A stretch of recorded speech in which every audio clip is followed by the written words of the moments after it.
All right, so I'm gonna explain this one. I got the tape over it because it has the customer's name, business name, and we doing this contract, so we can't really reveal like the business name. We're not doing this direct, doing this through another client.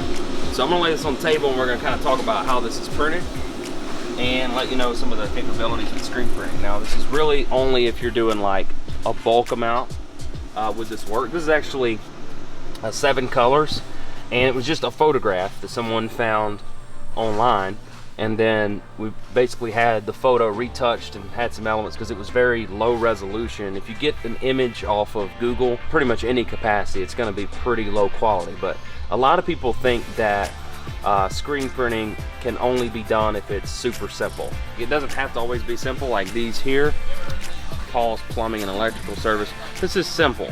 This is really easy stuff, one color. A lot of people think screen printing only needs to be like super simple.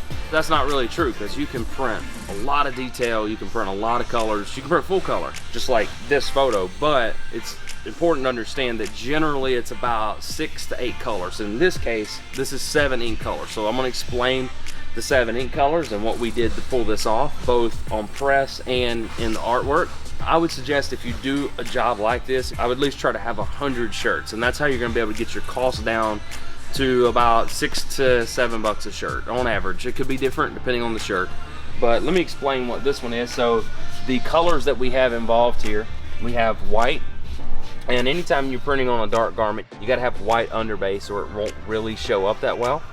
And then we have black, so we had to add black into this. And then we actually have red, so you don't see much of red, but if you look into these patterns, and I don't know if you can see that, but you can actually see the red that's creating this texture, and in person it's incredible. And then the next color is what we call like Dallas gold, but really it's more of like, it's like what I would consider like a mustard brown. Yeah, like mustard brown. Then of course we have violet purple, and it creates this. And then believe it or not, we actually had to have blue to create the version, give it the bright purple versus the dark purple. The last color we had was highlight white. Now once we got to the highlight white screen, this actually looked like one big white sheet of paper, and it did not work.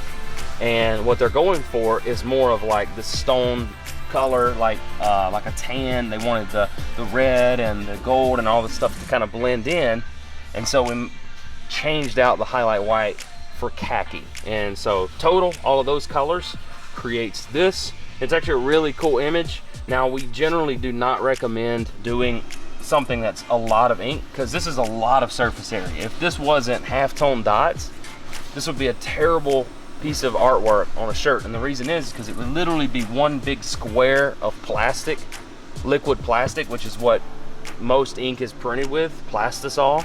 It would be one big square of ink on the shirt, and that's not going to feel very well. It's going to be like a sweat patch on your shirt. And so if you ever have a t-shirt and you got, you know, something on your shirt and it's just one big blob of ink, it's real solid, no air is going to come through this. However, on this one, since we used little small halftone dots, it actually has quite a bit of breathability through the artwork. So this isn't that bad, and it feels relatively soft for such a large print, large surface area. So if you've got a design that takes up a lot of area, if you get in touch with us, just let us know and tell us to halftone it if we can. Now halftoning does take some of the opacity out of it, because basically you're laying down ink in little dots rather than one big huge surface area. So this is called simulated process printing. So we're simulating full color by using all these weird wacky colors and blending them together. We do the artwork for this kind of stuff for free. So if you have, you know, a large order, generally I'd say if you're gonna do process printing and you're gonna do full color like this on a shirt, just be prepared. It's gonna be about 7 to 8 ink colors, which means, you know, you're not gonna get a $3 shirt, but you're probably not looking for a $3 shirt if you're doing something that is this involved artistically. So anyway, hope that helps you guys.